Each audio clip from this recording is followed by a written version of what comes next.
រឿងក៏ស្នេហ៍នៅផ្ទះសំណាក់នេះ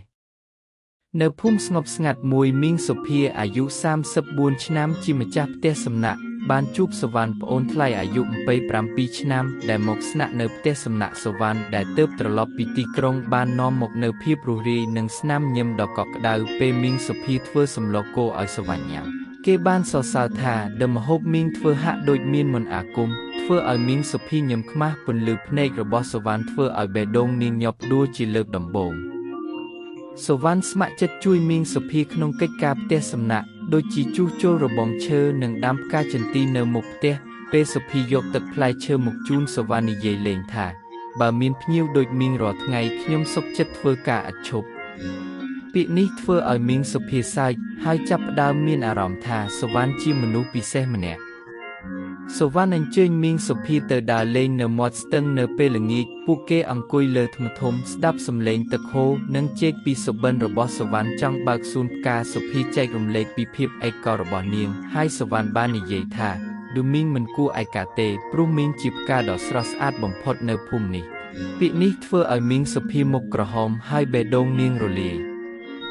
សវណ្ណបានដាំផ្កាចន្ទីជាកម្រងនៅមុខផ្ទះសំណាក់ហើយយកមួយតងមកជូនមីងសុភាគេនិយាយថាបុព្វផ្កានេះរំលឹកខ្ញុំពីមីងស្រស់ស្អាតនិងមានក្លិនក្រអូប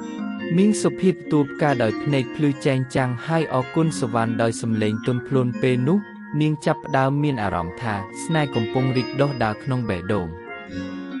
នៅយប់មួយដែលមេឃពេញដោយផ្កាយសវណ្ណបានអញ្ជើញមីងសុភាទៅអង្គុយនៅមុខផ្ទះគេបានចាប់ផ្ដើមសារភាពថាឌូមីងសុភាខ្ញុំស្រឡាញ់មីងពេលនៅជាមួយមីងខ្ញុំមានអារម្មណ៍ថាពិភពលោកនេះមានតែសុភមង្គលគូមីងសុភាភ្ញាក់ផ្អើលទឹកភ្នែកហូរចុះមកហើយនាងឆ្លើយថាមីងក៏មានអារម្មណ៍ដូចគ្នាប៉ុន្តែមីងខ្លាចថាស្នេហ៍នេះនឹងមិនត្រូវបានគេទទួលស្គាល់ក៏សវណ្ណចាប់ដៃនាងហើយសន្យាថានឹងការពារនាងមីងសុភាចំណាយពេលគិតច្រើនថ្ងៃព្រោះនាងខ្លាចការនិយាយរបស់អ្នកភូមិទីបំផុតនាងសម្រេចចិត្តបើកបេះដូងនាងបាននិយាយជាមួយសវណ្ណថាបើស្នេហ៍នេះពិតមីងនឹងប្រឈមមុខជាមួយឯងជួសវណ្ណបានអបនាងទន់ភ្លន់ហើយខ្សឹបថាក៏ខ្ញុំនឹងធ្វើឲ្យមីងសប្បាយចិត្តជារៀងរាល់ថ្ងៃ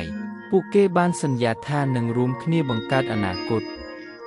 សវណ្ណបានចាប់ផ្ដើមបើកសួនផ្កាតូចមួយនៅក្បែរផ្ទះសំណាក់ដោយដាំផ្កាចន្ទីនិងផ្ការំដួលមីងសុភីជួយគេថែសួនហើយពួកគេតែងចំណាយពេលជាមួយគ្នានៅទីនោះថ្ងៃមួយសវណ្ណបានធ្វើកម្រងផ្កាមួយហើយពាក់ឲ្យមីងសុភាដោយនិយាយថាសួននេះជារបស់យើងដូចជាស្នេហ៍របស់យើងគឺមីងសុភីញឹមហើយអបគេតិច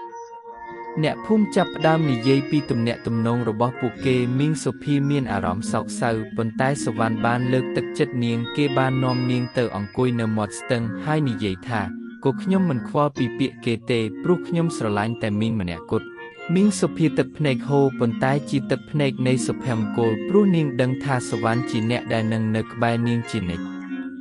ដើម្បីជៀសវាងការនិយាយខ្សឹបខ្សៀវពួកគេសម្រេចចិត្តផ្លាស់ទៅរស់នៅទីក្រុងតូចមួយសវណ្ណបន្តថែសួនផ្កាហើយមីងសុភាបើកហាងតូចមួយលក់ម្ហូបខ្មែរពួកគេរស់នៅដោយសុភមង្គលហើយរៀងរាល់ល្ងាចពួកគេតែងអង្គុយនៅក្រោមមេឃផ្កាយចែករំលែករឿងរ៉ាវនិងសើចជាមួយគ្នា